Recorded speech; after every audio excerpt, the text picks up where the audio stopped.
All right, guys, welcome to another video, and let's get right into it. Today, we're going to talk about when is the best time to take the GRE, when should you start planning to take the GRE, when should you start preparing, and according to your, situation, there might be a different number of people or different kind of situations that you're facing. You might be working, you might want to go in the spring, you might want to target the fall. So all of these things are going to be factored into the discussion, and only after that I'm going to give you a brief review of how to go about this. This is more of an interactive session. I want you guys to work with me, because only when you work with me can you expect something to happen. Trust me, you are asking for a lot over here when you want your GRE to go well, when you want your TOEFL and everything to go well. So if you can interact with me, I know 80% of you won't, but only those 20% who actually do take the effort, I promise you, you will get like your fruition after this. Okay, so let's begin now.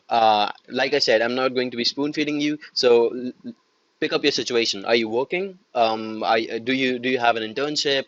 What time of the year is it? Is it April? Is it May, June, July, August? When are you targeting to go to the US? Is it the spring? Is it the fall? I'm going to take the example of fall because most people, I believe, are more inclined towards fall. Also, I'll make a video separately, outlining the differences and the advantages and disadvantages of both the semester types. So that's fine. That's a topic for another video. But again, right now, make sure you have this cleared out in your mind, where like when you target to go to the US or whichever place you want to go to, and basically what your situation is. After you have these two things, you're ready to roll. All right. So I want you to open up the website of whichever universities you're targeting. First of all, I have actually done this in one of my previous videos. I don't know how many of you have gone through those, but just create an Excel document, call them, targeted universities, I guess, and start this up. And you want to make sure that you note the deadlines and the starting date of the application process, right? So just like let's just make this a little better to look at. Just I guess you won't be targeting more than 20 universities, so I guess 21 rows should do. And well, I highly recommend don't target even 20 universities. I think 10 are more than enough. 7 to 8. I think I will personally be targeting like 7 to 8 universities. That's actually a huge number for me, but all right. Anyway, just select whichever theme that suits you. My table does have headers, and all right. So here, I want to write down the university name, or actually the college name, let's say. Call, maybe just the university, whatever. Okay. Then I want to write down the, when the portal opens, right? So portal opening date. This is essentially the portal for your university applications. All right. I'm going to talk about a different portal, which is for the scholarship ones, and that's totally different. So let's just call it the application opening date, right? Application opening date, and then application deadline. You want to know all of these things. You want to know the requirements. You want to know the how much finance would you need to really finance your education in that place. Maybe sometimes you might even want to know the city, you know or maybe you might want to even know like which, um basically everything about the university. You need to outline it over here, like scholarships and everything else. Just keep on noting as much as you can. All right, let's just do one example over here. All right, let's suppose that you're going for the fall semester. I think this is the UCSD, yeah, UCSD website. I actually just googled it. Early deadlines, MSNCS UCSD. Again, by the way, one thing I want to tell you about is there are early deadlines and there are the usual deadlines, and some colleges even have the rolling deadlines. Now, first of all, let me just clear what, like, make sure that we're on the same page. What rolling deadlines are is really essentially colleges do not really have a specified deadline. They won't really give you a particular date, but at the same time, they will keep accepting the applications until they have the seats. All right. So in these kinds of really, universities, you want to send in your application as soon as possible. You don't want to wait. You want to make sure that your application is the, like, the, out of the first few that they see, and that kind of gives you a greater edge over the other applicants, because at the end of this process, when they have very few profiles or very few seats left, and they have a lot of profiles to look at, chances are the competition is going to be even more stiffer, and you won't really be able to, well, your chances will just be lower in that case. So make sure that if you ever see rolling deadline somewhere, you want to target that university first. You want to make sure that you know prepared to give them your application first off. Okay, as soon as their applications open, of course they will have an opening date, they won't have a closing date in that case. All right, now early deadlines, I did do this, early and normal deadlines. Early deadlines is basically that you will get access to your chances are better when it comes to scholarships and funding, right? So you want to make sure that you are applying in the early deadlines, at least most of you. If you are already late, don't worry about it, still go in with full throttle, but don't really wear yourself down just because you missed them. But if you have time, then try to make sure that you get into this early deadline kind of a culture, right? So most colleges have their early deadlines in like October, November, or something like that, and normal deadlines in December, all the way up to even February for some colleges. So this is the UCSD, University of California, San Diego. It's probably the one of the top five schools, one of the top five universities in California, for at least masters in computer science. Let's look at the graduate requirements over here. These are the first two links that I opened over here after searching for early deadlines, MS&CS, UCSD. Okay, so this is basically graduate requirements. You have to take, you have to need, like, you have to have a bachelor's degree. Again, this is for a master's course, by the way. So, all right, you need at least a GPA of 3. You need a GRE score, like, it's mandatory. If you want an average GRE score, look for it on Yockit, or go check out my video on how to shortlist universities. You will get a much better understanding of this thing. The TOEFL score, and here one of the most important things, if for people targeting the US, do not go for the Ielts. I recommend no other test of English may be used to substitute for TOEFL for the CSE and a graduate application. So basically, they're straight away rejecting TOEFL over here. They just haven't named it. They just haven't named it really, but it's been like kind of deprecated for many universities. And UCSD is one of the top schools you might want to apply to, right? It's in California, and the location is kind of perfect. You aim to get a job after your master's in CS or whatever, but if you can't get into the universities, first of all, your plan is kind of a big failure, right? So make sure that you're clear on that part. uh, TOEFL is required for in most cases, and it is usable in most cases as compared to the IELTS, especially if you're targeting the US. The other countries, it's a different story.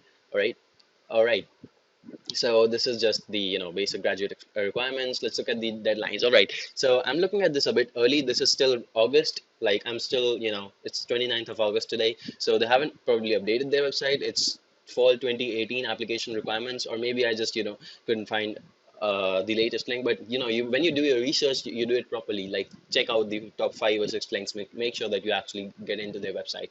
Even try to traverse their website a bit.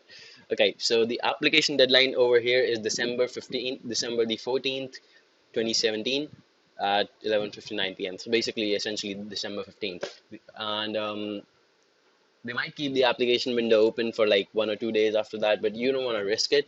Make sure that you actually apply much before. All right, so this is September the 5th, 2017, application opening date. So let's say you're targeting UCSD, and the place is basically it's California and whatever, but fill all of these all by yourself. Let's just fill the starting date. So what is it? 5th September 2018. I'm just kind of doing this as a reference. I couldn't find the 2019 one, so sorry. Wait, 2017, yeah. So couldn't find the 2018 one, so just make sure that you are on the same page. Like, note down your 2018 deadlines over here, but by the way, this is just for the 2017 one, just for reference, right? Just showing you how to do it.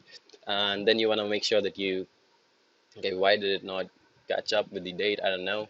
I think it's probably like, don't write this. Yeah. Okay. The application deadline, again, this is December 14th. So 14 December 2017. All right. So if you actually want to sort these, you can sort these by the date, by the way. So just saying. Okay, so write down your university requirements and everything over here. Whatever you need.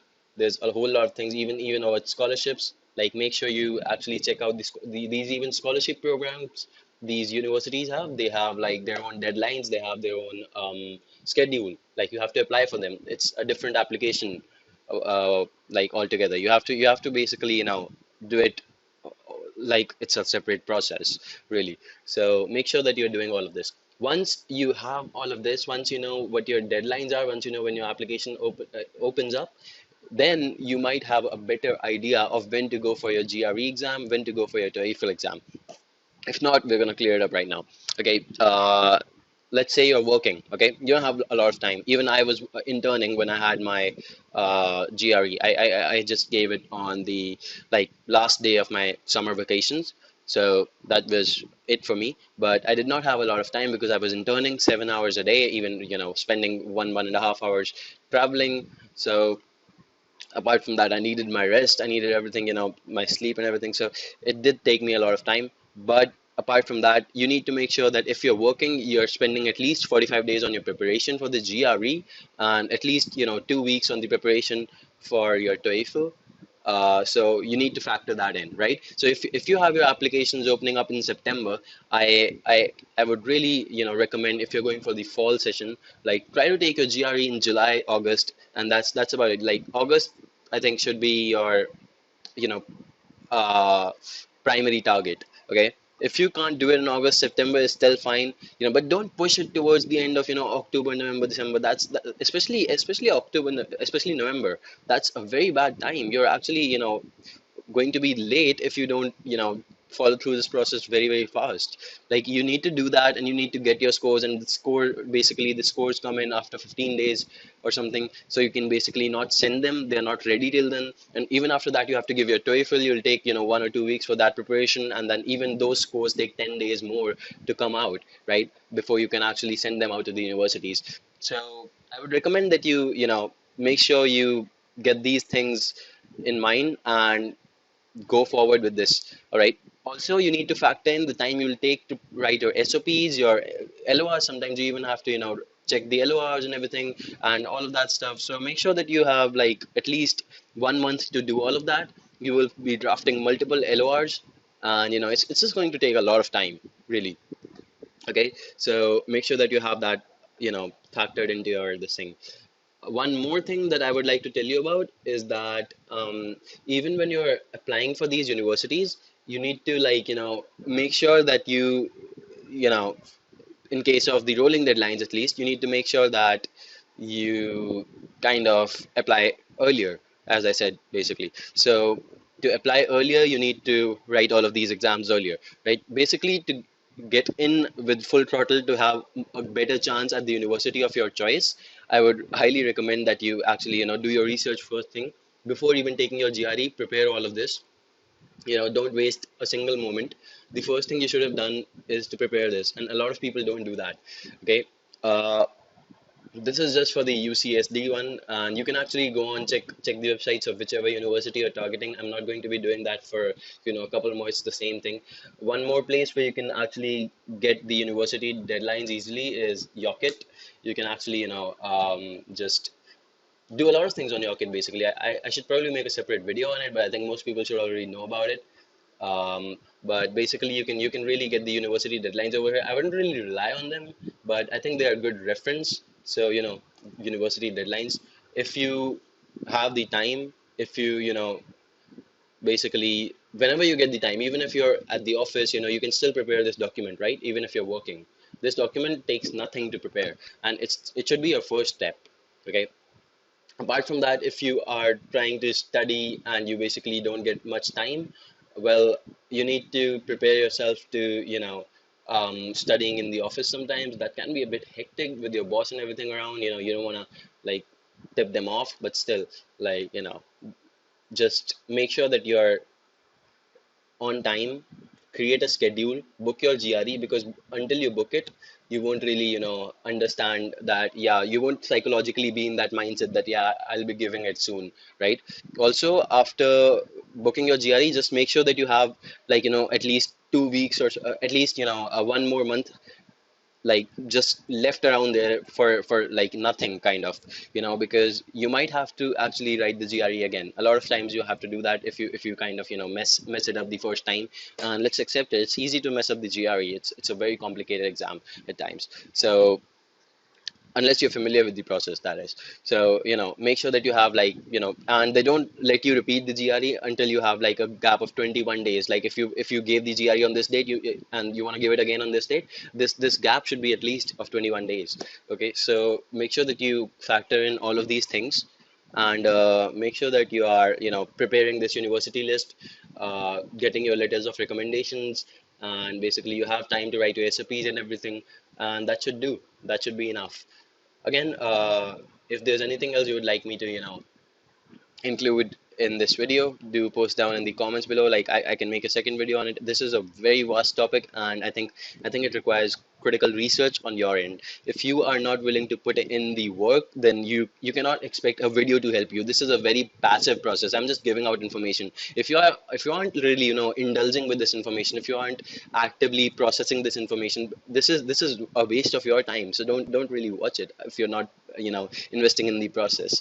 So I hope that kind of gives you an overview of, how you should do it. Again, just to give you a rigid outline of it, try to take it in the July or August, if you can. Maybe even push it to September, but don't try to, go ahead after that. Like if you have no choice, it's already October or something when you're watching this video, it's fine. But if you're already, in your second year or in your third year, and you know that you have ample of time, just try to prepare and give it as soon as possible, because you don't know the consequences. You don't know how many times you have to take it. Some people even take it 4 times. So just to get it out there, you know uh, make sure you are on schedule. Write down all of these things. Okay. Again, if you like this video, give me a thumbs up. If there's anything that you think helped you in this video, subscribe, and I'll be making a lot more of these videos, and I'll see you in the next one, hopefully.